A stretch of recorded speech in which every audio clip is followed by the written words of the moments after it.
जय जवान। जोरदार लगाओ थोड़ा सा और। इनकलाब, इनकलाब। जय हिंद साथियों। धन्यवाद नेमी जी सर। उद्बोधन की अगली श्रृंखला में मैं प्रहलाद जी मीणा साहब सपोर्टरा को आमंत्रण करना चाहता हूं कि अपने विचार संक्षिप्त में व्यक्त करें सर। प्रहलाद जी मीणा साहब।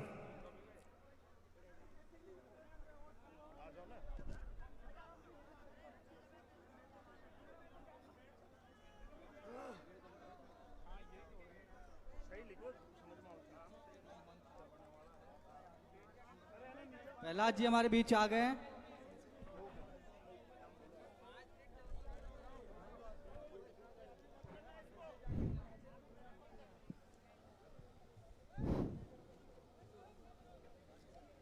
भारत माता की, भारत माता की।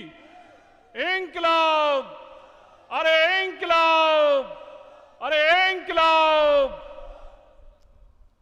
आज के देवली, उनियारा और टोंक की पावन धरा पर 13 तारीख को जो राजस्थान की अत्याचारी सरकार ने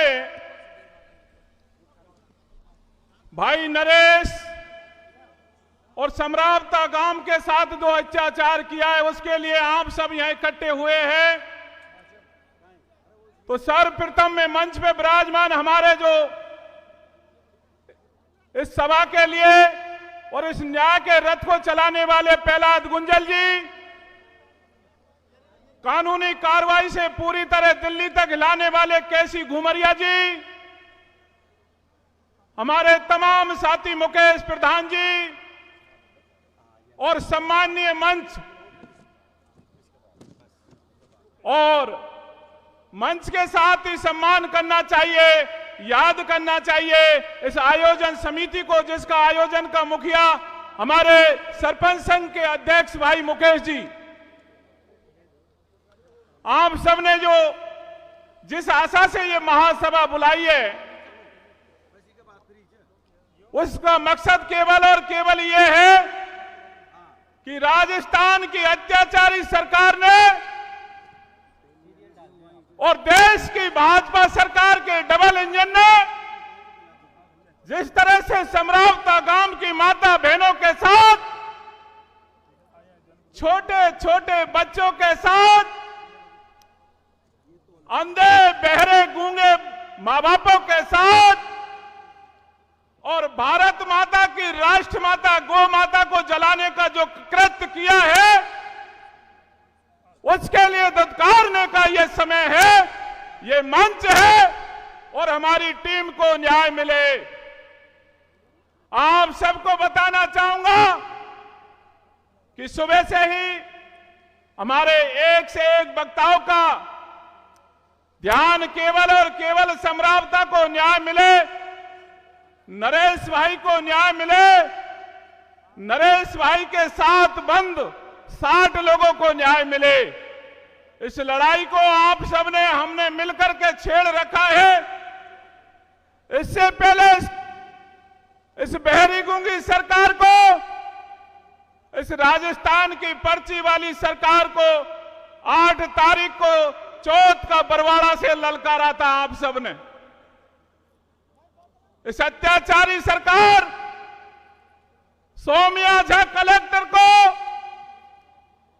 एक सम्मान के साथ बैठा रखा है कि इसी तरह से एजेंट बन के हमारे खिलाफ जो भी मतदाता है उनको चकनाचूर करते रहो।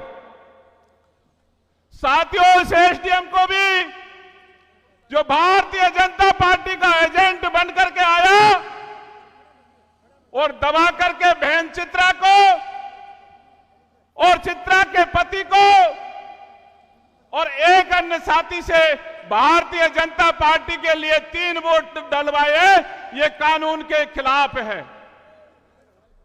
आप सबने और आप सबके पूर्वजों ने, इस देश के महान भावों ने, बाबा साहब भीमराव अंबेडकर ने जो कानून बनाया है और देश के इलेक्शन कमीशन की गाइडलाइन के खिलाफ था।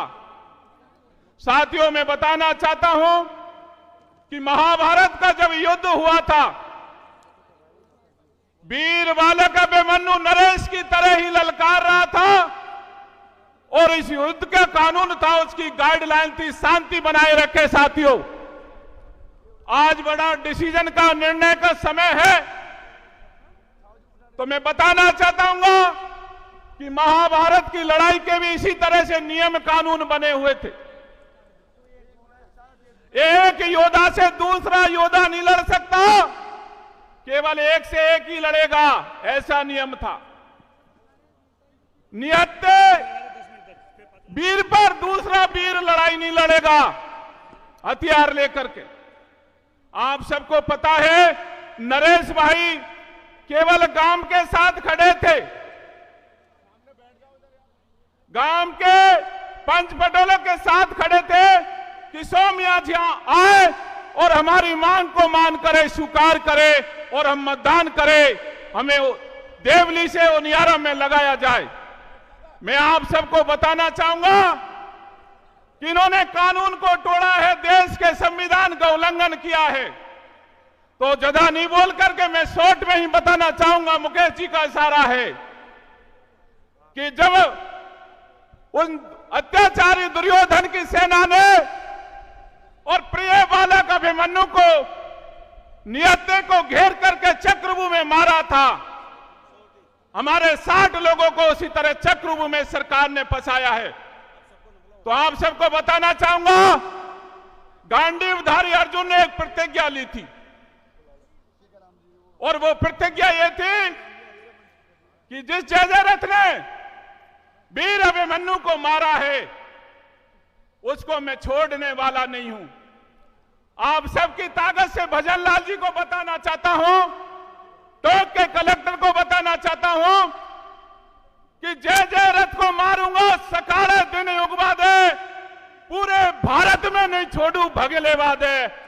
इंकलाब, इंकलाब। आप सभी को धन्यवाद। लेकिन जब तक कमर कस लो, जब तक सम्राटता को न्याय नहीं मिले, जब तक इस देश को न्याय नहीं मिले, जय हिंद, जय भारत, इंकलाब जिंदाबाद। अब मैं आगे अपने क्रांतिकारी वासुदेव जी नागर धाकड़ समाज अध्यक्ष हाड़ौती को अपने विचार व्यक्त करने के लिए बुलाता हूं।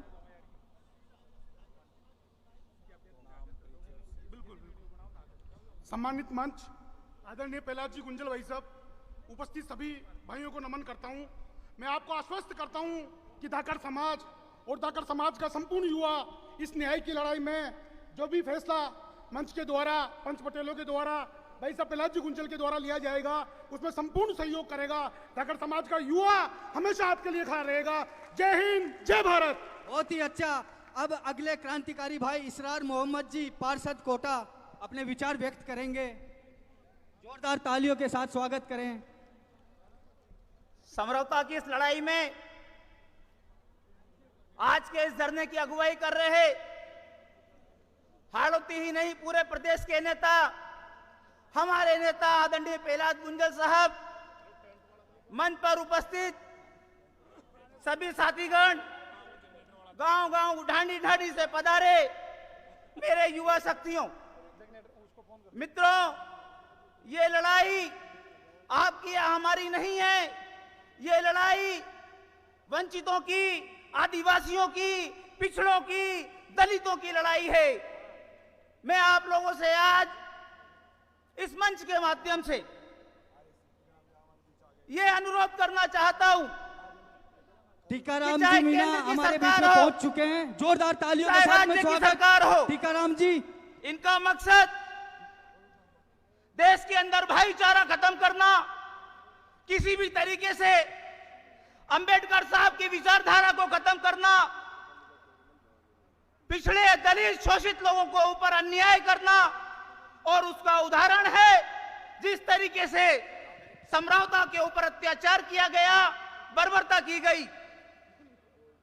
यह अत्याचार दर्शाता है, अगर हमें कल्पना करनी हो कि ब्रिटिश शासनकाल कैसा रहा है, इस देश के अंदर अंग्रेजों की हुकूमत कैसी रही है, तो ये देख लिया जाए कि जो समरवता में हुआ है ये ब्रिटिश काल की देन है, ये उस विचारधारा की देन है।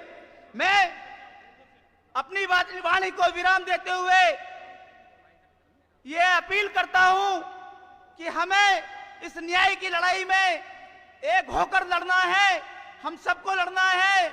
आदरणीय प्रहलाद कुंजल साहब का जो निर्देश होगा, जब जब होगा, हम इस सरकार से आर पार की लड़ाई के लिए तैयार हैं। जय भारत, जय हिंद।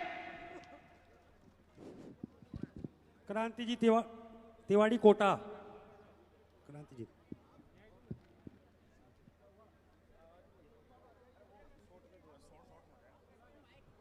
बहुत वैसे भी लेट हो गए हैं और हमारे बीच में इस महापंचायत के अग्रज आदरणीय प्रहलाद जी गुंजल साहब और सम्मानित मंच साथियों, मैं सिर्फ एक दो बातों में अपनी बात खत्म करूंगा। मैं सिर्फ ये सोच रहा हूं और आप सब लोग सोचिएगा कि वो रात कैसी रात रही होगी जब अचानक छोटे छोटे बच्चे अपने घरों में सो रहे होंगे, महिलाएं, बच्चे, दरवाजे उनके खटखटाए जा रहे होंगे, पुलिस के बूट से और प्रशासन का जो दमन चक्र चल रहा होगा।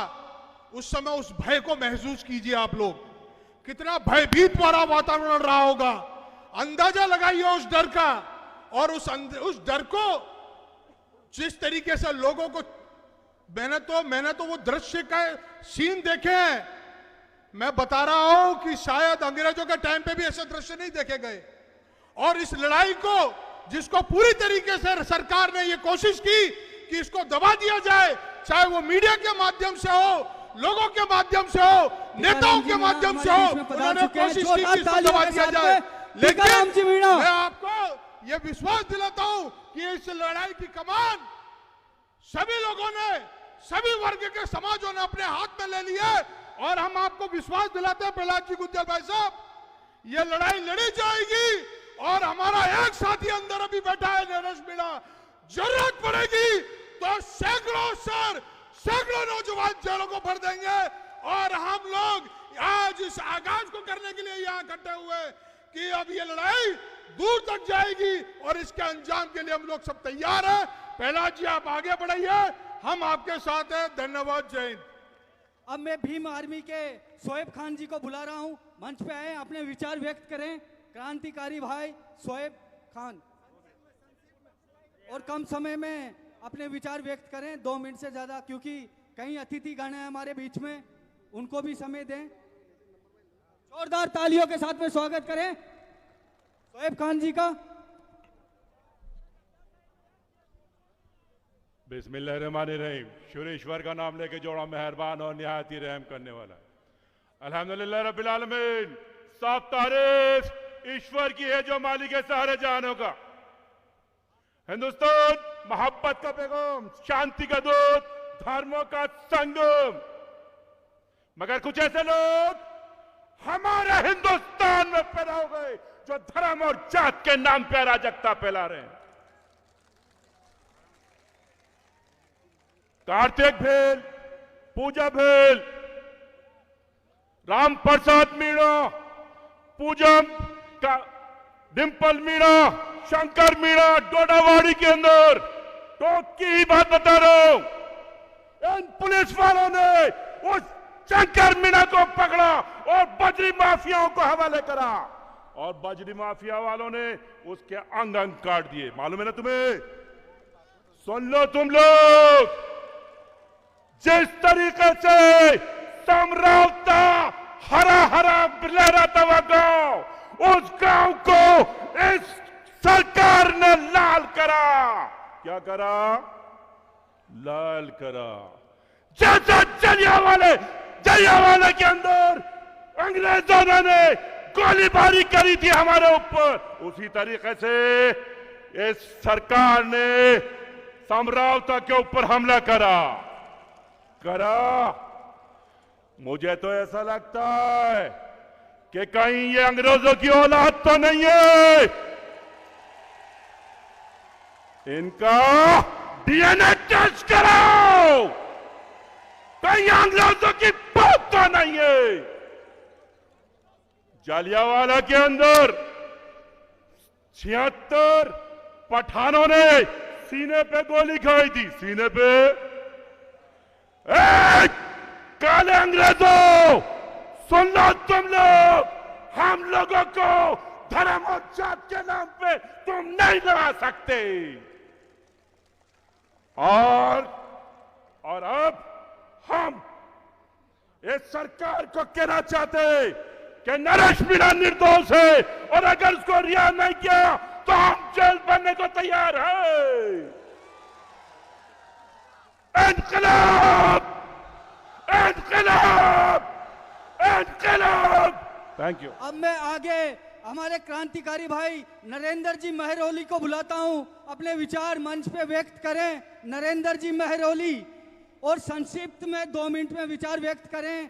कहीं अतिथिगण है हमारे बीच। दोस्तों, समरावता की घटना तो आप सब लोगों को मालूम है। अब इस लड़ाई को आगे कैसे लेके जाना है, मैं तो सिस्टम को ये बताना चाहता हूं कि नदी का किनारा समझ के मकान मत बना लेना। नरेश मीणा समुद्र है, तूफान बनकर आप लोगों के बीच में आएगा। दोस्तों, बहुत जल्दी इस न्याय की लड़ाई के अंदर, इस अन्याय के खिलाफ आपकी लड़ाई की आवाज नगर फोर्ट में नहीं सुनी जाएगी। मैं आप लोगों को निवेदन करना चाहता हूं, मैं आह्वान करना चाहता हूं कि आप लोग जयपुर चलने के लिए तैयार हो क्या? आप लोग जयपुर चलने के लिए तैयार हो क्या? एक बार गुलाबी नगर में नरेश मीणा नाम का कर्फ्यू लगना चाहिए कि नहीं लगना चाहिए? लगना चाहिए कि नहीं लगना चाहिए? तो दोस्तों, जब भी प्रहलाद जी भाई साहब, प्रताप जी खाचरियावास रास्ते में है, 5 या 10 मिनट में पूछने वाले हैं। भाई महिपाल सिंह मकराना मंच पर मौजूद है। अगर आप लोगों के आह्वान के ऊपर, एक राजपूत का बेटा हूं, जहां जरूरत पड़ेगी, राजपूत का खून रक्त की धमनियों में बहने के लिए नहीं बना है। जब तक रक्त की धमनियां चीर के बाहर नहीं आ जाता, ना धरती मां की प्यास बुझती है, ना मां के दूध का कर्ज उतरता है। आज इस मीणा समाज का कर्ज उतारने के लिए ये नौजवान आपके बीच में आया है। विश्वास दिलाता हूं, अगर आप हजारों की संख्या में जयपुर आओगे, ये करनी सेना का करनी सैनिक 20,000 की संख्या में आपको जयपुर खड़ा मिलेगा। आप निश्चित हो जाओ, लड़ने की डरने की जरूरत नहीं है। दोस्तों, आपको याद होगा जब वाइसराय के ऊपर भगत सिंह ने हमला किया और बम धमाका करने के बाद भगत सिंह वहां से भगा नहीं, इसलिए नहीं भगा कि पूरे सिस्टम की आवाज के अंदर उस धमाके की गूंज गूंजनी थी। उसी प्रकार नरेश मीणा भी एसडीएम का चाटा मारने के बाद में भग सकता था। दोस्तों, आज के इस वर्तमान का कलयुग का अगर कोई भगत सिंह है तो एक नाम है नरेश मीणा, दूसरा कोई नाम नहीं है। आप तो तय कर लो, नदी नालों का मुंह मोड़ दे उसको रवानी कहते हैं। पत्थर पहाड़ों को जो कर दे पानी, उसको जवानी कहते हैं। मैं इस जवानी को आमंत्रित करने के लिए आया हूं। यह क्रांति की लो अगर कहीं सिस्टम में सुनाई देगी तो केवल जयपुर में देगी। और आपका विश्वास दिलाता हूं, जहां आपका पसीना बहेगा, वहां करनी सेना के करनी सेनों का खून आपके लिए बहने के लिए तैयार खड़ा रहेगा। दोस्तों, आप लोगों ने मंच पे बुलाया, बहुत बहुत धन्यवाद। प्रहलाद जी भाई साहब आश्वस्त हो जाए, आपके पीछे हजारों की संख्या खड़ी है। जिस दिन भी सिस्टम को रोकना होगा, रेल को रोकना होगा, बस को रोकना होगा और इस यातायात को रोकना होगा, ये नौजवान आपकी आवाज पर हर सिस्टम को बंद करने के लिए तैयार रहेगा। जय हिंद, जय भारत। अब मैं युवा क्रांतिकारी ब्रजेश जी शर्मा कोटा, युवा मोर्चा राष्ट्रीय सदस्य, मंच पे आमंत्रित हैं।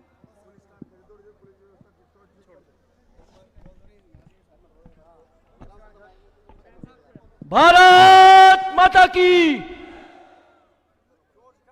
मैं सबसे कहना चाहूंगा, आप लोग प्लीज मंच से बाहर सारे, मैं पुलिस प्रशासन से सामने चले जाओ। मैं एक पुलिस प्रशासन को मैं कहना चाहूंगा कि मंच के पास में जो भीड़ है इनको बाहर निकाल दो। सभी को मंच से बिल्कुल बाहर। और आप लोगों से निवेदन है कि आप लोग भी बिल्कुल सामने आ जाओ और बिल्कुल जो बाहर रोड के पास में है सब इधर बिल्कुल सामने, इधर दो। क्यों बुला रहे हो पुलिस को? ना, ये जो अंदर है इधर आगे आके बैठ जाएं, चुपचाप खड़े ना रहें, बैठ जाएं, सामने बैठ जाएं, व्यवस्था बनाए बस। और पुलिस को किसी को निकालने की जरूरत नहीं है, बैठ जाइए बस। अब अव्यवस्था ना करें, बैठ जाएं बस।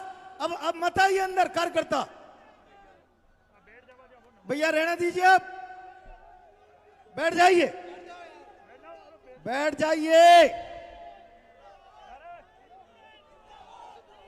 अब रुक जाइए। बाहर जितने लोग खड़े हैं पीछे पंडाल में आ जाइए, इधर सड़कों पर जो घूम रहे हैं, बस हो गया, अभी मत लगाइए नारे। भारत माता की। आज के इस महासभा में मंच पर विराजमान मेरे और आप जैसे हजारों युवाओं के प्रेरणा स्रोत प्रहलाद जी गुंजल सम्मानित मंच, आज जब प्रहलाद जी गुंजल के नेतृत्व में कोटा से लगभग 150 पौने 200 गाड़ियों का काफिला निकला, और मुझे आश्चर्य हो रहा है कि जगह जगह पुलिस ने चेक पोस्ट लगा रखे हैं। ऐसा लग रहा है महापंचायत में कोई आतंकवादी आ रहे हैं, बार बार उनके नंबर लिखे जा रहे हैं, ये सब उनको डराने का प्रयास किया जा रहा है। मैं तो आपसे इस मंच से कहना चाहूंगा, मैं नरेश मीणा को जब से जानता हूं, जब मैं कोटा के इमानुअल स्कूल में पढ़ता था, मुझे अच्छी तरह से याद है वो छात्र संघ महासचिव था, और उसको कभी एक फोन कर देते थे कि भाई नरेश कोटा का ये लड़का आ रहा है, तो नरेश ये नहीं पूछता था कि कौन सी जाति का है, कौन सी बिरादरी का है, कौन सी पार्टी का है, वो सबके काम करता था। और मैं तो आभार प्रकट करना चाहता हूं प्रहलाद जी गुंजल जैसे शेर का।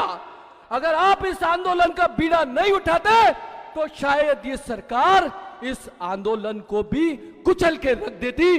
लेकिन अब आप आश्वस्त हो गए, और आज जो सैलाब देख रहे हैं, आज ऐसा लग रहा है कि लोग जिनके मन में जुनून है, गुस्सा है, बदला लेने की क्षमता है, हम कोई गोली मार के बदला लेने वाले लोग नहीं, लेकिन इस सरकार को झुकाने जानने वाले लोग इस मंच पर बैठे हैं। मैं तो आपसे आज यही आह्वान करना चाहता हूं कि सरकार ये चाहती है कि ये लड़ाई मीणा समाज की हो जाए, ये लड़ाई गुर्जर समाज की हो जाए, ये लगाव समझौता। मैं तो एक आह्वान करना चाहता हूं, एक समझौता बनाए पूरे राजस्थान में। अगर इस बात का उचित जवाब नहीं दिया गया तो जगह जगह समझौते बन जाएंगे। जैसे आप देख रहे हो, कोई भी सरकार के खिलाफ बोलता है तो उसके ईडी पहुंच जाती है, कोई भी सरकार के खिलाफ बोलता है तो मित्रों लड़ाई लंबी है, लड़ाई सरकार से है, लड़ाई बड़े लोगों से है। आज अगर किसी शहर में ये कांड हो जाता तो जने कितने अधिकारी सस्पेंड हो जाते। आपने नरेश मीणा ने एक चाटा मार दिया, उसको बंद कर दिया। अरे आपने कितने चाटे लाते घूसे समझौता की जनता को मारे, इसका जवाबदार कौन है और आपने क्या किया है, इस बात का जवाब लेना चाहते। हम तो आपके सारे निर्णय में प्रहलाद जी गुंजल आप लोगों के साथ है। जय भारत, जय हिंद। अब क्रांतिकारी भाई अनिल जी मीणा भवानी मंडी अपने विचार व्यक्त करेंगे, जोरदार तालियों के साथ में। मंच पर इसी से विराजित सम्मानित मंच, यदा यदा ही धर्मस्य ग्लानिर्भवति भारत अभ्युत्थानम् अधर्मस्य तदात्मानं सृजाम्यहम् धर्म संस्थापनार्थाय संभवानि युगे युगे। जब जब धरती पर अत्याचार बढ़ता है, अधर्म बढ़ता है, उसको मिटाने के लिए कोई शक्ति पैदा होती है। आज इस कलयुग में नरेश मीणा के रूप में एक शक्ति पैदा हुई है जो अत्याचार के खिलाफ लड़ रही है। भाई प्रहलाद जी गुंजल बैठे हुए हैं और तमाम वो लोग जो इस महासभा के गवाह बनेंगे, तमाम प्रशासनिक अधिकारी, उनको मैं चेताना चाहता हूं और कहना चाहता हूं, जिस तरीके से समरावता में अत्याचार हुआ उसके प्रतिशोध स्वरूप ये युवा शक्ति एकत्रित हुई है। समरावता के न्याय के लिए, अन्याय के ऊपर जीत के लिए यहां पर एकत्रित हुए हैं।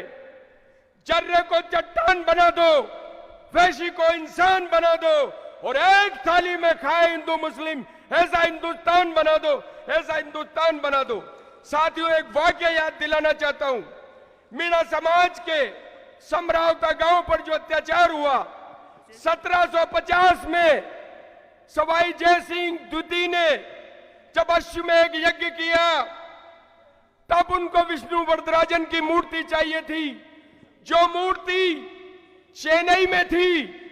तब जयपुर के हीदा मीणा को जयपुर के राजा ने कहा कि मीणा सरदारों, वो मूर्ति लेकर आओ, मुझे यज्ञ करना है। जब हीदा मीणा अपने सिर्फ 11 मीणों को लेकर चेन्नई तक जाकर भगवान विष्णु की मूर्ति लाकर जयपुर राजघराने में दी, और तब वो यज्ञ पूरा हुआ।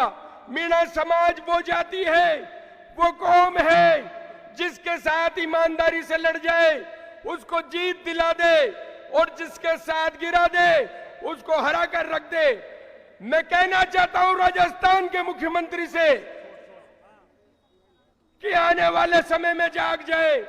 यह सर्व जाति और 36 कौमों का मंच है। तमाम साथियों से मैं कहना चाहता हूं, चुनौती का समय है साथियों, एकजुट होकर। और जितने प्रशासनिक लोग खड़े हुए उनको मैं मंच के माध्यम से चेताना चाहता हूं, ऐसी गलती दोबारा नहीं करे, वरना राजस्थान सरकार की ईंट से ईंट बजा देंगे। और हम मचलते हैं तो तूफान मचलते हैं, हम उबलते हैं तो भूचाल उबलते हैं। अरे हमें बदलने की कोशिश न करो, हम बदलते हैं तो इतिहास बदलते हैं, इतिहास बदलते हैं। साथियों, जोरदार आवाज के साथ आवाज दो, आवाज दो। जय हिंद, जय भारत, जय भीम। परवाह नहीं जमाना खिलाफ हो, रास्ता वही चलेंगे जो नेक और साफ हो। जय हिंद, जय भारत। उद्बोधन की अगली कड़ी में मुकेश जी प्रधान साहब सवाई माधोपुर, आपसे आग्रह है कि संक्षिप्त में अपने विचार व्यक्त करें सर, क्योंकि वक्ताओं की लिस्ट काफी लंबी है।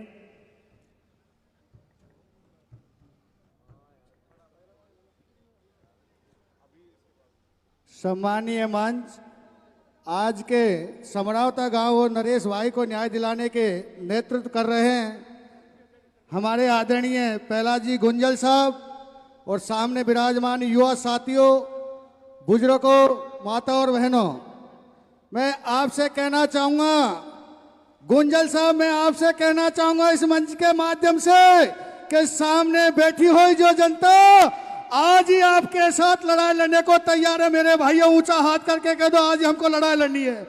हमको कोई सी भी अगली तारीख को हमको इंतजार नहीं करना। अगर नरेश भाई को नई साल में आपको मिलना है और नरेश समरावता गांव को न्याय दिलाना है, तो गुंजल साहब आज ही हमसे आदेश कर दो। यहाँ से पूरी जनता, सर्व समाज हम टोक का घेराव करेंगे और नरेश भाई के साथ जेल में जाकर नई साल मनाएंगे। जय हिंद, जय भारत। उद्बोधन की अगली कड़ी में संतोष जी शर्मा साहब, जो बूंदी विधायक,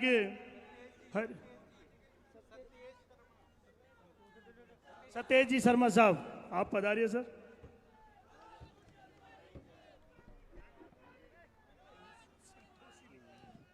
मंच पर विराजमान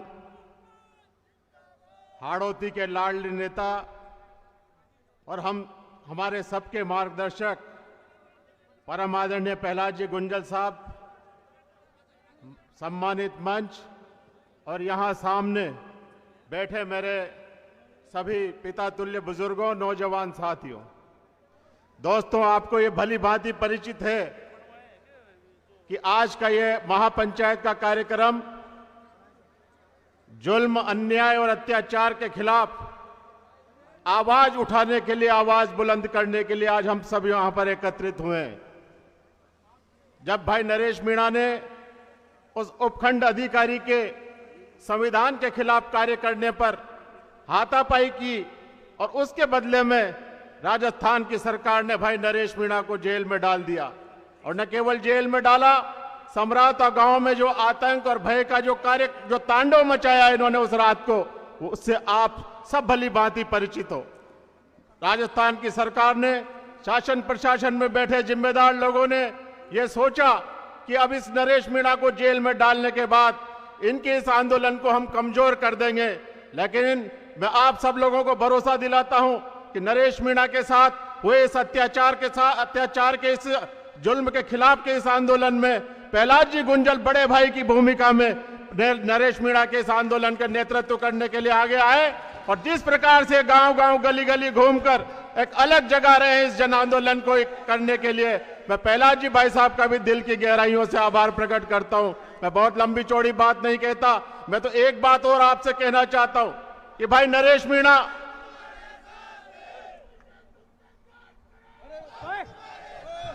भाई नरेश जी, आप अकेले नहीं हो इस आंदोलन में। इस अन्याय के खिलाफ जो आंदोलन हो रहा है इसमें आप कहीं भी अकेले नहीं हो। शासन प्रशासन में बैठे जिम्मेदार लोगों ने, राजस्थान की सरकार ने भले ही आपको जेल में डाल दिया हो, लेकिन आप तो यार कमाल के आदमी निकले नरेश भाई। आपने तो जाते जाते भी उस एसडीएम के थप्पड़ मार के ऐसा उसकी भलाई का काम कर दिया कि 7 दिन बाद जब आईएएस का परिणाम आया तो उसका प्रमोशन आईएएस में हो गया। वाह भाई नरेश भाई, क्या थप्पड़ था आपका कमाल का। भले ही आपने,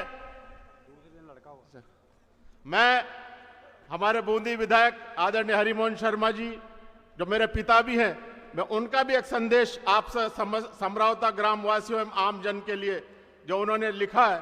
गत उपचुनाव में समरावता गांव में जो घटना हुई वो बहुत ही दुखद एवं हृदय विदारक थी। आप सभी ग्रामवासियों एवं जो साथी जेल में हैं उनके साथ अन्याय हुआ है, इस अन्याय के खिलाफ हम सब आपके साथ हैं। भाई नरेश मीणा एवं उनके साथियों के साथ पुलिस ने जो ज्यादती की उसकी मैं कड़े शब्दों में निंदा करता हूं। सभी साथियों को न्याय मिलना चाहिए। मुझे इस बात का खेद है कि गृह मंत्री एवं श्री किरोड़ी लाल जी ने यह वादा किया था कि निर्दोष लोगों को शीघ्र छोड़ दिया जाएगा, लेकिन गलत तथ्य अंकित कर लोगों को जेल में डाल दिया। साथ ही सरकार जमानत का विरोध कर रही है जो अनुचित और गैर जिम्मेदाराना कृत्य है। इस जन आंदोलन को मेरा पूरा समर्थन है। मैं अपरिहार्य कारणों से आपके बीच उपस्थित नहीं हो पा रहा हूं। संकट की इस घड़ी में मैं सदैव आपके साथ हूं। हरिमोहन शर्मा, विधायक बूंदी। और अंत में, हो गई है पीर पर्वत सी पिघलनी चाहिए, इस हिमालय से भी कोई गंगा निकलनी चाहिए। मेरे सीने में नहीं तेरे सीने में ही सही, आग कहीं भी हो लेकिन यह आग जलने चाहिए। जय हिंद, राम राम साहब। जोरदार तालियां। धन्यवाद सर जी आपका, विधायक महोदय जी का। उद्बोधन की अगली कड़ी में मैं टीकाराम जी, पूर्व आईएएस साहब को मैं आमंत्रण करना चाहता हूं कि सर अपने विचार संक्षिप्त में कहें। तालियों के साथ में जोरदार तालियां।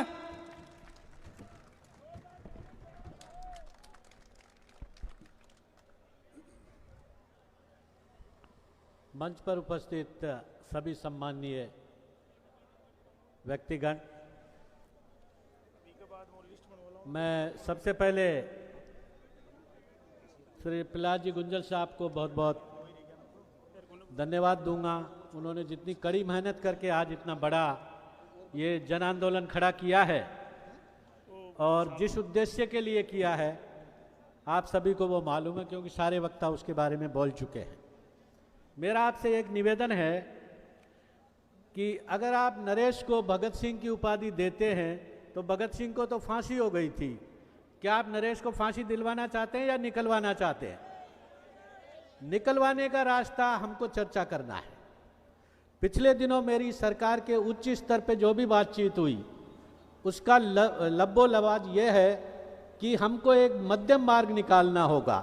हम कितने आंदोलन करेंगे? आंदोलन एक रास्ता है किसी भी लक्ष्य को प्राप्त करने का, लेकिन ऐसा नहीं है कि सरकार में सुनने वाले नहीं हैं लोग। मेरी जहां तक जिन लोगों से बातचीत हुई है उच्चतम स्तर पर, अगर हम सरकार को सही तरीके से हमारी बात पहुंचाएंगे, ये तो दबाव डालने का एक तरीका है, बहुत अच्छी बात है, क्योंकि किसी भी सरकार को जनता की आवाज़ सुनना ही पड़ता है। लेकिन हमको नरेश और उसके साथ जो भी भाई बहन, जो भी भाई उसमें बंद है जेल में, उनसे हमारी मुलाकात हुई। मैं पर्सनल रूप से उनसे मिलने गया और मेरी काफ़ी देर तक उनसे बातचीत हुई। और जहाँ तक जेल में उनके रहने का, खाने पीने का और स्वास्थ्य संबंधी चीज़ें हैं, उनमें किसी तरह की कोई कमी नहीं है। अच्छी तरह उनको रखा जा रहा है जेल में, किसी तरह की कोई यातना नहीं है, किसी तरह का उनके ऊपर कोई तंग उनको नहीं किया जा रहा है। हमको देखना ये है कि क्रांति आप किसके लिए करते हैं। क्रांति एमएलए बनने के लिए नहीं होती, क्रांति नेता बनने के लिए नहीं होती, क्रांति बड़े उद्देश्य के लिए होती है। इनकलाब बहुत बड़े उद्देश्य के लिए होता है। इसलिए हमको केवल न्याय के लिए मांग उठानी है। क्रांति होती है, इनकलाब होता है सत्ता में या जो व्यवस्था होती है उसमें परिवर्तन के लिए। शांतिपूर्ण तरीके से, अपने लोकतांत्रिक तरीके से, कानूनी तरीके से बात को पहुंचाना, और सरकार में अगर सुनने वाले लोग हैं और वो न्याय करने के लिए अगर उनका मानस बनता है तो हम जरूर उनसे बातचीत करने के लिए तैयार हैं। लेकिन जब तक सरकार इस बारे में अपनी स्थिति स्पष्ट नहीं करेगी, ये शायद इस तरह का जन आंदोलन हमारा जारी रहेगा। यही आज की इस भीड़ का एक तरह से मनोभाव है। और मेरे पास में जो मैं आपको पिछली बार नहीं दिखा पाया था वो था जनप्रतिनिधि कानून की एक किताब। इस किताब के तहत अगर आप चुनाव के दौरान कुछ कार्रवाई करते, इसमें जो लिखा हुआ है ये 123 एक धारा है जनप्रतिनिधि अधिनियम की, जो गलती एसडीएम ने की थी उसका जवाब थप्पड़ ना हो के उसके खिलाफ अगर आप शिकायत करते चुनाव आयोग को, तो मैं समझता हूं कि इस कानून के तहत जरूर से जरूर एसडीएम के खिलाफ सख्त से सख्त कार्रवाई होती। जहां तक कलेक्टर और एसपी का सवाल है, आप उनसे गाली गलौज ना करें, मेरा ये नम्र निवेदन है। क्योंकि कलेक्टर हो, एसपी हो, तहसीलदार हो, पुलिस हो, कोई भी व्यक्ति वो आसमान से नहीं आता, हमारे समाज से आता है। इसलिए गाली गलौज करना, अपशब्द बोलना, सरकार के खिलाफ अनावश्यक रूप से टिप्पणी करना, आप उसको एक शिष्ट भाषा में, एक पार्लियामेंट्री लैंग्वेज में अपनी बात रखिए। मेरा आप लोगों से नम्र निवेदन है, क्योंकि हमको जितने भी बच्चे बंद हैं उनको न्याय दिलाना है, न कि सरकार को ज़्यादा नाराज करना। क्योंकि आप जानते हैं कि सरकार जब अपने पे आती है तो बड़े बड़े आंदोलनों को वो असफल कर देती है। इसलिए हमको तरीके से हमारे बच्चों को उनका भविष्य ना बिगड़े और नरेश को भी न्याय मिले, और जो जिस तरह का वातावरण बिगड़ा, गलती किसकी थी, किसकी नहीं थी, किसकी कितनी थी और किसकी किस हद तक मतलब उसको सजा मिलनी चाहिए, उसी के लिए हम न्यायिक जांच की मांग कर रहे हैं। क्योंकि अब तक जो सरकार ने घोषणा की थी कि एक सीनियर अधिकारी के माध्यम से इंक्वायरी की जाएगी, लेकिन मुझे लगता है कि अभी तक वो इंक्वायरी की रिपोर्ट किसी को पता नहीं चली है। इसलिए सभी की मांग है कि इसमें एक न्यायिक जांच जरूर की जाए। और अगर आप चाहेंगे तो सरकार के लेवल पे, उच्च स्तर के लेवल पे भी हम बातचीत करने के लिए सरकार से जरूर संपर्क करेंगे। धैर्य रखना, अनुशासन रखना और सभ्य भाषा में अपनी बात को पहुंचाना। मैं जब जेल गया था, टोंक जेल, उनसे मिलने के लिए, तो उसके दरवाजे पे एक आदर्श वाक्य लिखा हुआ है, वो है गलती, इंसान से गलती होती है लेकिन गलतियों से सबक भी लेना चाहिए। चाहे पुलिस प्रशासन हो, चाहे सिविल प्रशासन हो, चाहे जनता हो, कोई भी अगर गलती करता है तो उसे सबक लेना बहुत जरूरी है। और ये बहुत कानूनी, ये लंबी कानूनी लड़ाई है। आंदोलन अपनी जगह है, लेकिन न्यायपालिका में हमारे वकील लोग कितने शक्ति से हमारे केस को वहाँ लड़ रहे हैं, क्या क्या आर्गूमेंट दे रहे हैं, क्या क्या तर्क दे रहे हैं, ये उनको बताना पड़ेगा। क्योंकि 3-4 बार इस केस को स्थगित किया जा चुका है। इसलिए कानूनी प्रक्रिया के तहत ही उनको बाहर लाने के लिए हमको हमारे वकीलों को इस बारे में आगे कार्रवाई करनी चाहिए। क्योंकि प्रहलाद गुंजल जी बैठे हैं और भी कई वक्ता बैठे हैं, मेरी तरफ से जो भी मदद होगी, क्योंकि मुझे कोई राजनीतिक नेता बनने का कोई शौक नहीं है। मैंने ज़िंदगी में 35 साल तक भारत सरकार में, केरल सरकार में काम किया है। कई मुख्यमंत्रियों के साथ, 2-2 प्रधानमंत्रियों के साथ मैंने काम किया है। मेरे परिवार में 5-6 IAS IPS ऑफिसर मिलेंगे आपको, त्रिवेंद्रम से लेके बिहार, मध्य प्रदेश, वहाँ तक। मैं सिर्फ और सिर्फ जिंदगी भर भ्रष्टाचार के खिलाफ और न्याय के लिए मैं लड़ता रहूँगा। और मैं अभी भी आप लोगों के साथ हूँ। जो भी न्याय के लिए मेरे पास आएगा, मेरा यही सेवा है, मेरा यही धर्म है। कोई ये सोचे कि टीकाराम मीणा कोई चुनाव लड़ना चाहता है तो न तो मुझे कोई पार्टी टिकट देगी, न मेरे जैसे आदमी के लिए कोई जगह है। क्योंकि मैं देख चुका, क्योंकि मैं जिस आदमी के साथ मेरी दोस्ती थी, शायद आपने नाम सुन रखा होगा, केसी वेणुगोपाल जी, वो सबसे घनिष्ठ मेरे मित्र हैं। वो मुझे टिकट नहीं दिला पाए, क्योंकि यहाँ 2 गुट है राजस्थान में, आपको सभी को मालूम है। अब आप किस किस के हाथ जोड़ेंगे? हमने जिंदगी में हाथ जोड़े नहीं किसी ने, नरेश ने भी किसी के हाथ नहीं जोड़े। जिनके हाथ जोड़े वो सब उसको धोखा दे गए। इसलिए जो जो लोग आपसे अब जुड़ रहे हैं जनता के दबाव में, उनकी एक एक की लिस्ट आप तैयार रखिए कि आपके दबाव में और भी नेता आएंगे आपके साथ और लोग आपका इस्तेमाल करने की कोशिश करेंगे। इसलिए जो जो गलतियां नरेश से हुई या आप लोगों से हुई दोबारा उनको ना दोहराएं, और इस संकट के दौर में जो जो लोग आपके साथ खड़े रहे हैं उनको आप जरूर याद रखिए। इतना ही मैं कहना चाहूंगा।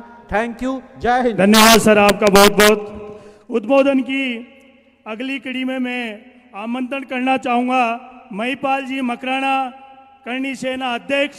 सर आपके जोशीले विचारों से इस महाजन सभा को संबोधन करिए सर, आप सादर आमंत्रण है।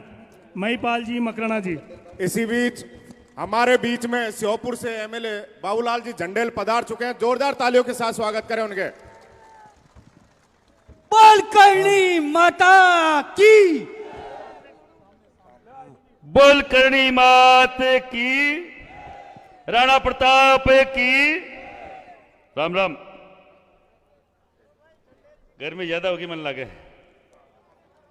सुबह सर्दी रवार गर्मी है, बढ़ गई के बड़ी है कोनी गर्मी? अरे जोर तो बोलो, बड़ी है कोनी? अरे जेठा ठाकर हुए, मीणा हुए, गुजर हुए, बटाई गर्मी नहीं बढ़ी तो कटे गर्मी बढ़ी रे भाई। सतपाल जी बढ़नी चाहिए, बढ़नी नहीं बढ़नी चाहिए। विधायक एमपी फोन आयो कि नरेश जी खातर एक प्रोग्राम करा, महापंचायत करा। मैंने कहा भाई नरेश के लिए कर रहे हो तो नरेश मेरा मित्र है, मैं करणी सेना के राष्ट्रीय अध्यक्ष के तौर पे नहीं हूं, मैं आज एक मित्र के लिए, एक मित्र के। रुकिए, हमारे बीच में श्योपुर के विधायक बाबू झंडेल जी मीणा, ताली बजाकर स्वागत करो।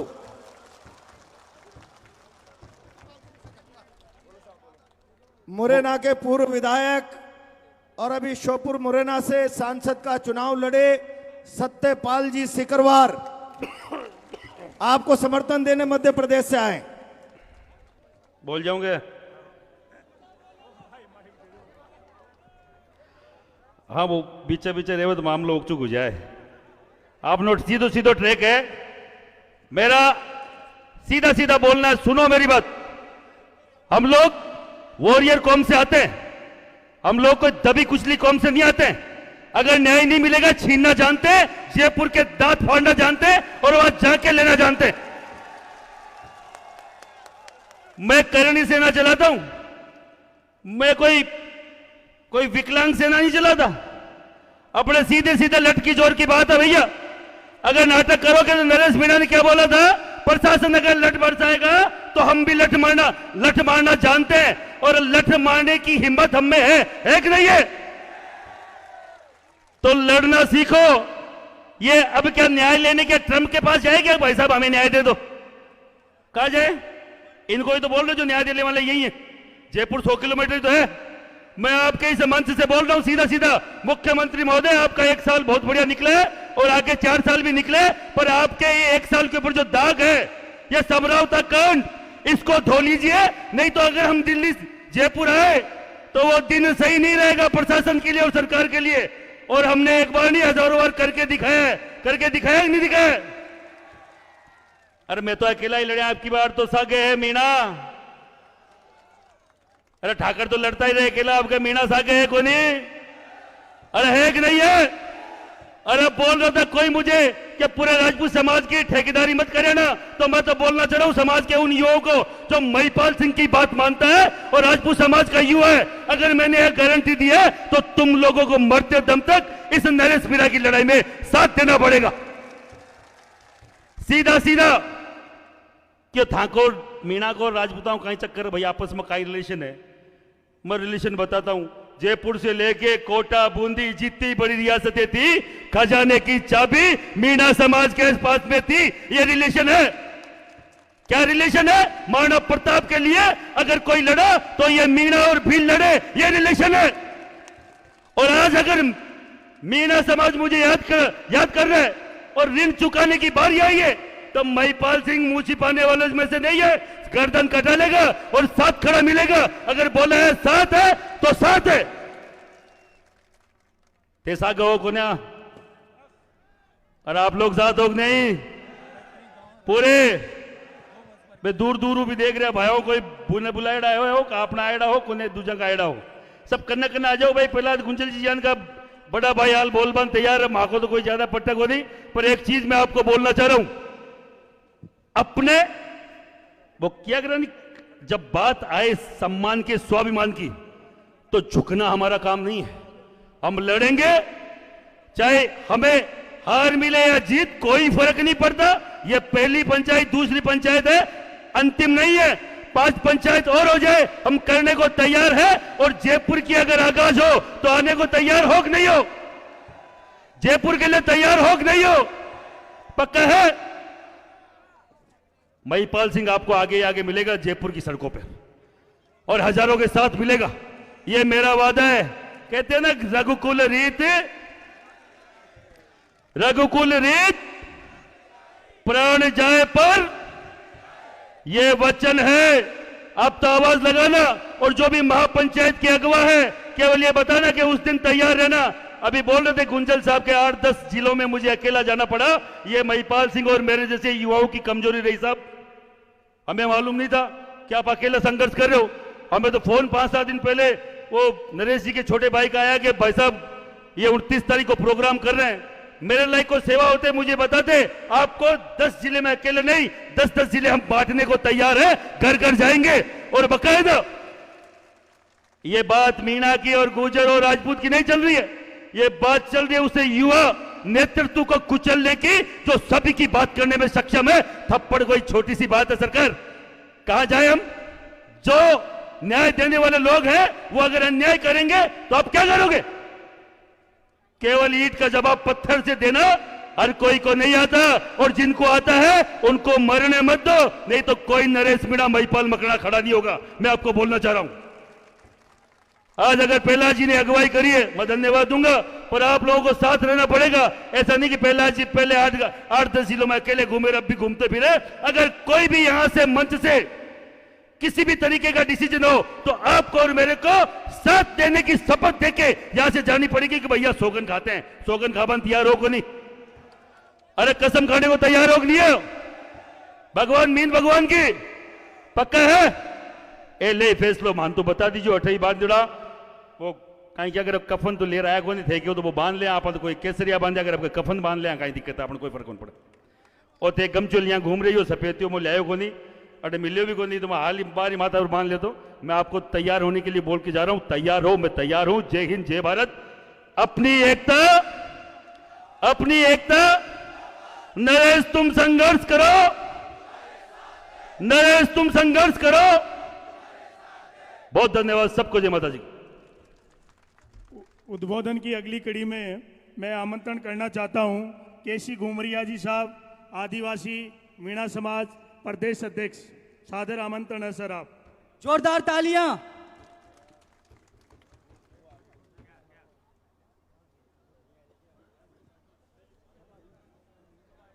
ये माइक के आगे खड़े हुए हैं सभी साथीगण बैठ जाएं नीचे। आदरणीय प्रहलाद गुंजल साहब, सम्मानित मंच, और उससे भी ज्यादा सम्मानीय सर्व समाज के मेरे सामने बैठे भाई बहनों और दोस्तों, जिस तरह का जघन्य अत्याचार समरावता की मां बहनों पे, नागरिकों पे किया, पशुओं को जला दिया, मकान तोड़ दिए, अलमीरा तोड़ दिए, बक्से तोड़ दिए, और तो और बड़ी स्क्रीन का टीवी लगा हुआ था, उसमें नरेश घुसा हुआ ना, सिर्फ पुलिस वाले उसमें शायद नरेश ढूंढ रहे थे। ये कौन सा रवैया है पुलिस का? मैं पूछना चाहता हूं पुलिस को कि ये कौन सा तरीका है? और वहां जब सीनियर ऑफिसर्स मौजूद थे, एसपी वहां थे, मेरे को पता लगा आईजी वहां पहुंच गए थे, तो किसने आदेश दिया इस तरह का? जिस मकान में 300 के लगभग सिविलियंस बैठ के कार्यक्रम देख रहे थे, उन पे हथगोले छोड़ने का, आंसू गैस छोड़ने का, और लाठियां टूटी पड़ी हैं मकानों में, और सारी दीवारें, सारी फर्श।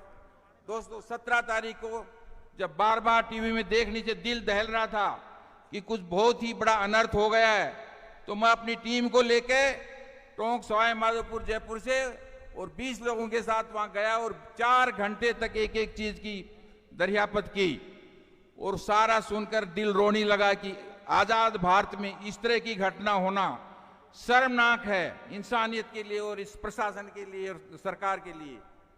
और दोस्तों जाके हमने फिर 2 दिन तक तैयारी की और सब जगह लिखना शुरू किया।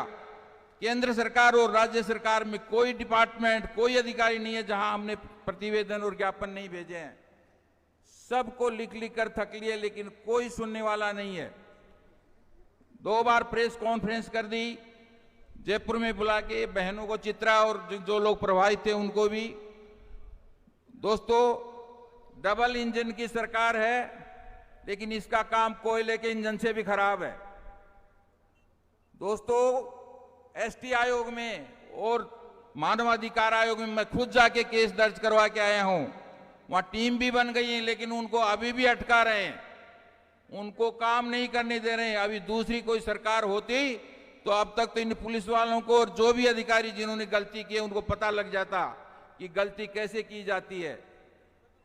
सीनियर अधिकारी का काम ये नहीं है कि एक मुलजिम को पकड़ने के लिए सैकड़ों की टांग तोड़ दो, हाथ तोड़ दो, सिर फोड़ दो, पशुओं को जला दो। 100 व्हीकल समरावता गांव के लोगों के जले हैं। एक एक चीज मैंने पता की है। ये गरीब लोग अपनी व्हीकल खुद जलाएंगे और नहीं जलाते तो फिर किसने जलाए? वो टोटल 100 व्हीकल किस तरह जले और 5-5 ट्रक भर के मलबा पुलिस उठा के ले गई। कहां गया वो मलबा? और आज तक राष्ट्रपति महोदय को हमने लिखा था, उन्होंने चीफ सेक्रेटरी को लिख रखा है। आयोग सब जगह, कोई जगह ऐसी नहीं है जहां हमारी फरियाद नहीं है। उसके बावजूद सरकार ये मानने को तैयार नहीं है कि कुछ हुआ है। इससे बड़ी दुर्घटना, इससे बड़ी अमानवीय चीज क्या होगी, ये सोचने लायक बात है।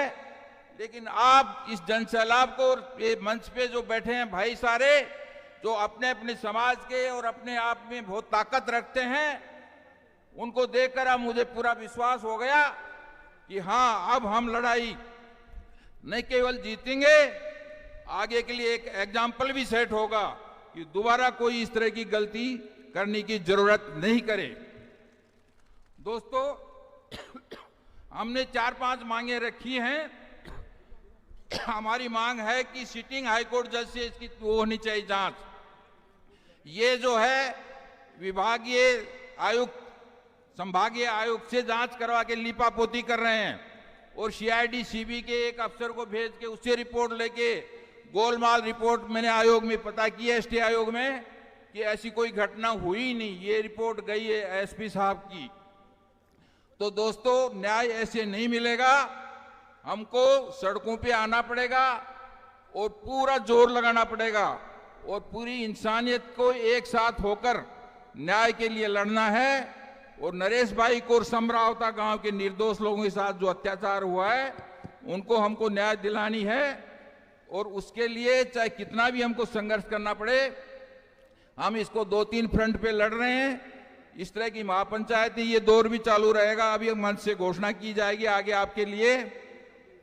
इसके अलावा हमने दूसरा जो फ्रंट खोला था, हमारे यंग लोग फतेह सिंह और इनकी नेतृत्व में वकीलों का अच्छा काम कर रहे हैं। अब डिले क्यों हो रहा है वो हमको पता है, कैसे डिले करवाया जा रहा है।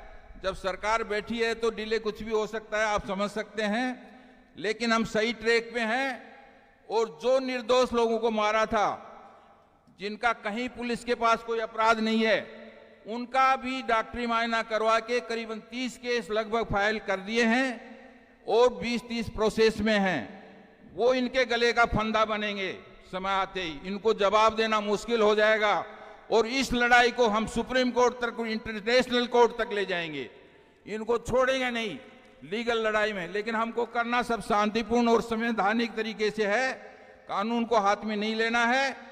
हम सीधे तरीके से चलेंगे और मुझे पूरा विश्वास है जिस तरह से सर्व समाज के भाई जुड़ते जा रहे हैं और अपनी भावना दर्शा रहे हैं, जल्दी ही इस गोंगी भरी सरकार की नींद खुलेगी और ये घुटनों पे आएगी। मुझे 2-3 दिन से न्यूज देख के थोड़ी खुशी हुई थी कि हमारे विपक्ष के भाई भी उनकी भी आत्मा जागने लगी है। तो ये खुशी की बात है। लेकिन अभी भी थोड़ी थोड़ी नींद खुली है, पूरी तरह से फ्लो में आई नहीं है। जब सब लोग मिलकर लग जाएंगे तो जल्दी ये सरकार घुटनों पे आएगी, और न केवल नरेश भाई को, समरावता गांव को भी, आगे भी किसी भी गरीब आदमी पे अत्याचार नहीं हो, दोबारा से पुरानी जो अंग्रेजों के टाइम की घटनाएं थी वैसी नहीं दोहराई जाएं, इसका इलाज करेगा।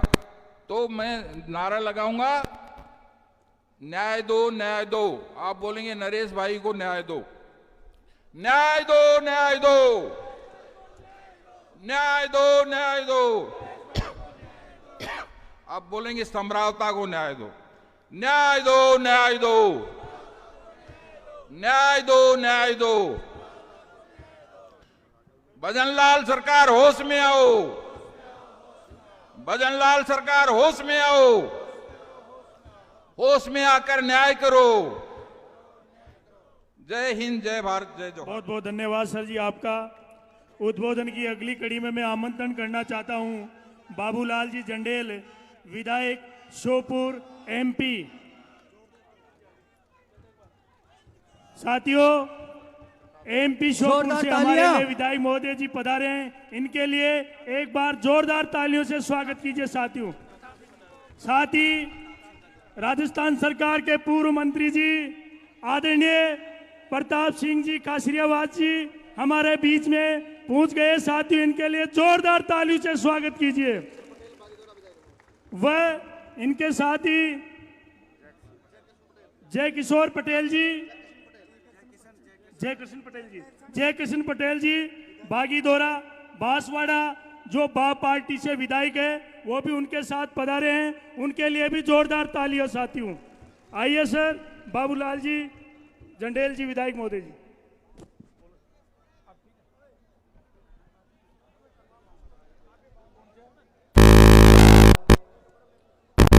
नगर फोर्ट ग्राम में विशाल जनसभा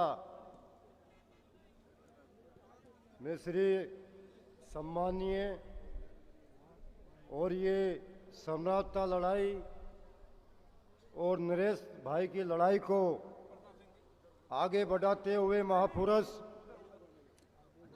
एक हमारे आदरणीय प्रहलाद गुंजन जी, जिनको मैं देख रहा हूं, ये समरावता की लड़ाई को लड़ने के लिए राजस्थान और हमारे मध्य प्रदेश तक पूगे हैं,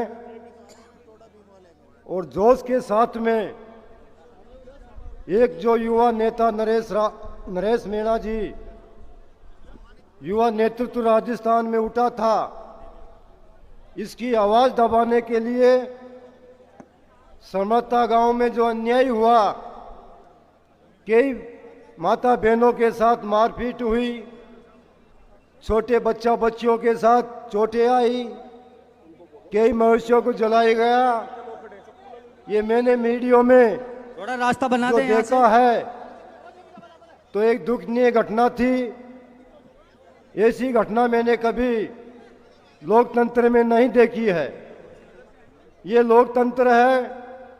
सरकार, जोरदार स्वागत, हमारे बीच में प्रताप सिंह जी काचरियावास आ गए हैं, जोरदार स्वागत तालियों के साथ में।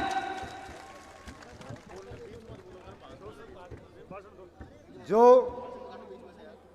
ये लोकतंत्र है, ये जनता सरकार बनाती है, सरकार की जनता नहीं होती है, जनता की सरकार होती है। भाइयों, जो संविधान को कुचल रहा था SDM, तो नरेश भाई ने एक झापट मारा, तो कोई गलती थोड़ी की है। जब कोटा से हमारी जो नेर है, इंदिरा गांधी डैम सागर जो कोटा से चलता है, वो भिंड तक चलता है। तो जब मेरी नेर को मध्य प्रदेश की सरकार ने बंद किया, तो मैंने तो 18 टाका लगाया SDO के। और 2019 में जब मेरी सरकार थी, तो मेरी सरकार में मैंने 1 महीना 30 दिन सेंट्रल जेल में काटा है, और मेरे पे भी 27 केस लगे हैं।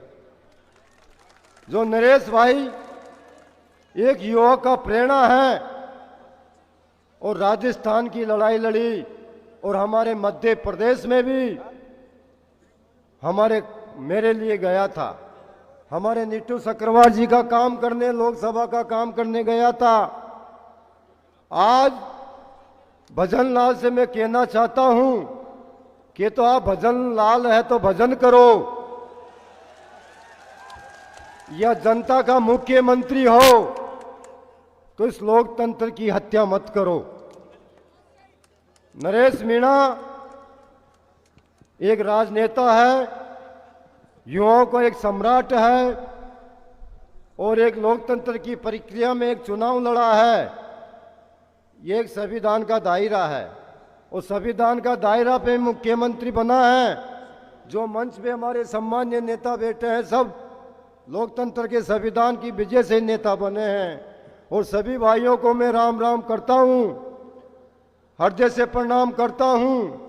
ये मंच कोई धर्म और राजनीतिक नहीं है, ये मंच युवाओं को जो कुचला जा रहा है ये सत्य की लड़ाई का मंच है। इस मंच पे सर्व समाज खड़ा है, सर्व समाज का नेता बैठे हैं। जो भी इस मंच पे कोई भाषण नहीं होगा, इस मंच पे आत्मा से काम करना पड़ेगा। आपके साथ में पूरी मध्य प्रदेश खड़ी है और मैं विधानसभा में आवाज उठाऊंगा और जो लोकतंत्र की हत्या की है उस सरकार से भी मैं जवाब मांगना चाहता हूं कि ऐसा नरेश भाई ने क्या अपराध किया है। भाइयों, इस पार राजस्थान है, उस पार मध्य प्रदेश है, बीच में चम्बल नदी है। मैं चम्बल नदी की चम्बल की कसम खा रहा हूं कि हम चम्बल के लोगों ने अंग्रेजों को भगा दिया तो ये लल्लू चप्पू क्या है, वो हम ग्वालियर सम्मा के नीटू भाई बेटा है। आप इतिहास उठा के देखो, जब देश की आजादी में क्रांति आई तो चम्बल से आई। मैं वो व्यक्ति हूं कि मेरा क्षेत्र में भी मध्यावधि चुनाव हुआ, सरकार को चैलेंज दिया और मैंने मेरा प्रत्याशी को चुनाव जिताया। तो सरकार जनता की होती है, जनता चुनती है, सरकार जनता के लिए काम करती है। मैं ज्यादा नहीं बोलूंगा, एक शेर कहना चाहता हूं।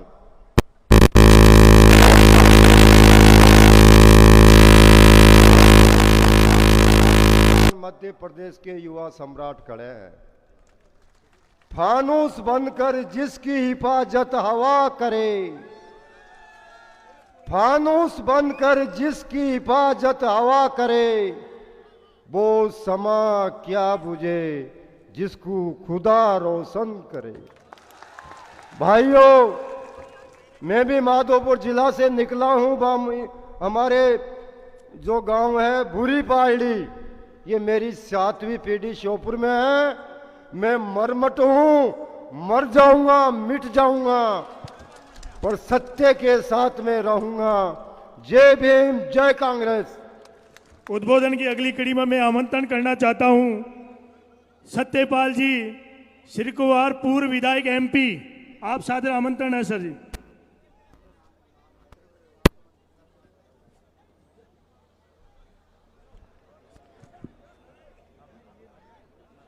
बोला भारत माता की। इतनी तेज आवाज आनी चाहिए कि टॉक कारागार तक इन युवाओं की जो टोली यहां एकत्रित हुई है उसकी आवाज वहां पहुंचनी चाहिए। बोले भारत माता की। आज इस समरावता गांव को न्याय दिलाने के लिए, मेरे भाई नरेश मीणा को न्याय दिलाने के लिए यहां कार्यक्रम में उपस्थित है। मैं जिनको नेता भी मानता हूं, अपना बड़ा भाई भी मानता हूं, ऐसे राजस्थान के शेर मेरे बड़े भाई आदरणीय प्रहलाद गुंजल साहब, आदरणीय साहब महिपाल जी, और मुझे लगता है कि आदरणीय प्रताप सिंह जी, खाचरियावास जी, और एक एक करके नाम लूंगा तो बहुत लंबा समय हो जाएगा।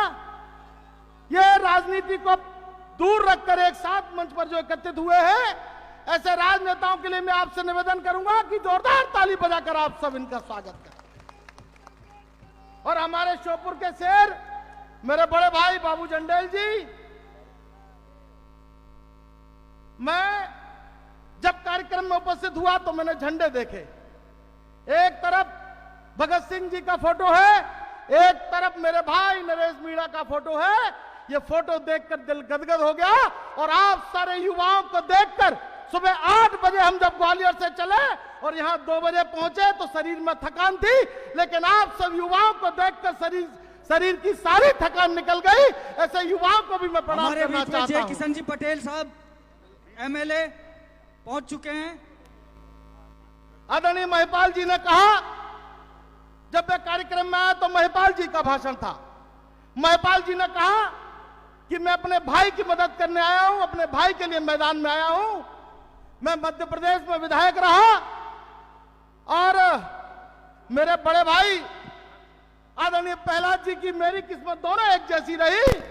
वो 40,000 वोटों से चुनाव लूज कर गए और मैं 50,000 वोट से चुनाव लूज कर गया। मैं आपके सीमावर्ती इलाके मुरैना श्योपुर से लोकसभा का चुनाव लड़ा। मैंने 2 व्यक्तियों से आग्रह किया बड़े भाई के नाते, आदरणीय प्रहलाद गुंजल साहब से और नरेश मीणा से। मैंने कहा कि नरेश भाई, आपकी मांग मेरे श्योपुर और विजयपुर विधानसभा में बहुत है।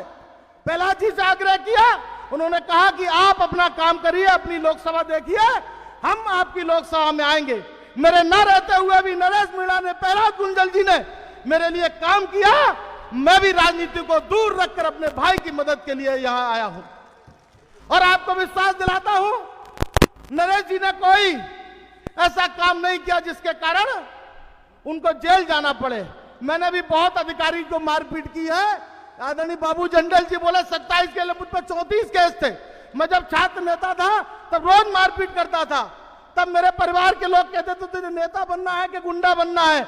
मैंने कहा लोगों के लिए लड़ूंगा, तो लोग चाहे गुंडा माने चाहे नेता माने, लेकिन मैं लोगों के लिए लड़ता रहूंगा। नरेश भाई को राजस्थान के लोग किस रूप में देखते होंगे ये राजस्थान के लोग जानते हैं, लेकिन मध्य प्रदेश के लोग मेरे जैसे नौजवान उस उत्साही युवा को एक बुलंद नेतृत्व की, युवा नेतृत्व की आवाज मानते हैं, ऐसा मैं मानता हूं। आदरणीय प्रहलाद जी जब मंच पर थे तब उन लोगों से बातचीत कर रहे थे। उन्होंने कहा कि अगला पड़ाव जयपुर पर होगा, आप सहमत है कि नहीं सहमत है? ये मत सहमत हो या नहीं हो, लेकिन मैं आपको विश्वास दिलाता हूं, मैं और बाबू जंडेल जी आपकी बात से सहमत है। आप जयपुर बुलाएंगे तो हम जयपुर आएंगे, आप दिल्ली बुलाएंगे तो हम दिल्ली भी आएंगे। नरेश भाई मेरे मित्र हैं, मेरे छोटे भाई हैं और नरेश जी के लिए किसी भी हद तक हम लोगों को गुजरना पड़ेगा, हम गुजरने के लिए तैयार हैं। विश्वास आप सब लोगों के इस मंच के माध्यम से मैं दिलाना चाहता हूं। आप सब लोगों के बीच में बहुत बड़ा मंच है, एक एक कर हम सब के बीच अपनी बात यहां उपस्थित नेतागण रखेंगे। मैं तो दोनों हाथ जोड़कर आप सबको प्रणाम करना चाहता हूं और प्रहलाद जी को यह मंच को विश्वास दिलाना चाहता हूं कि अगला पड़ाव अगर जयपुर होगा, जितनी संख्या राजस्थान से आएगी उतनी संख्या तो नहीं आएगी, लेकिन एक बड़ी संख्या के रूप में हम भी जयपुर पहुंचेंगे। इन्हीं सब बातों को कहते हुए अपनी वाणी को विराम दूंगा। जय हिंद, जय भारत। अभी जय कृष्ण पटेल जी बागीदोरा विधायक वो मंच पे आए और 2 शब्द बोलकर अपने सभी समर्थकों को लाभान्वित करें। इसके बाद में प्रताप सिंह जी बोलेंगे और उसके बाद में आदरणीय प्रहलाद गुंजल साहब का भाषण होगा। इसलिए सभी से अनुरोध है, आप सभी शांति से बैठे रहें। जय कृष्ण जी।